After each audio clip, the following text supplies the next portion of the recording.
প্রিয় শিক্ষার্থীবৃন্দ, আসসালামু আলাইকুম।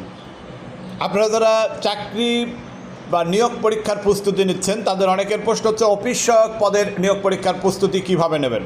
এখন কারো ভূমি মন্ত্রণালয়ের অফিস সহায়ক, কারো খাদ্য মন্ত্রণালয়ের অফিস সহায়ক, কারো জেলা প্রশাসকের কার্যালয়ের অফিস সহায়ক, কারো স্বাস্থ্য অধিদপ্তরের অফিস সহায়ক, কারো শিক্ষা অধিদপ্তরের অফিস সহায়ক, কারো স্থানীয় সরকার বিভাগের অফিস সহায়ক, কারো বা ত্রাণ মন্ত্রণালয় অফিস সহায়ক, কারো বা বস্ত্র মন্ত্রণালয় অফিস সহায়ক। এখন এই যে প্রত্যেকটা মন্ত্রণালয়ের আপনি পরীক্ষায় অংশগ্রহণ করবেন, এই মন্ত্রণালয় ভিত্তিক এই অফিস সহায়ক পদের নিয়োগ পরীক্ষার জন্য কি পড়বেন? যদিও গ্রেড একেবারে নিচের দিকে ধরে নিলাম 16 থেকে 20 গ্রেড। অনেকের ধারণা 16 থেকে 20 গ্রেডের এই অফিস সহায়ক পদের নিয়োগ পরীক্ষার জন্য অল্প কিছু পড়তে হবে। নো, আপনি যদি নিয়োগ পরীক্ষার সিলেবাসের দিকে তাকান তাহলেই বুঝতে পারবেন, যে প্রশ্নের দিকে তাকান তাহলেই বুঝতে পারবেন কী পড়তে হবে। নিশ্চয়ই লাইভে প্রশ্নটি দেখতে পাচ্ছেন। দেখেন, বাংলা অংশ আছে 1 নম্বরে, বানান শুদ্ধ করা, এক কথায় প্রকাশ। এরপরে ইংরেজিতে একটি লেটার রাইটিং আছে।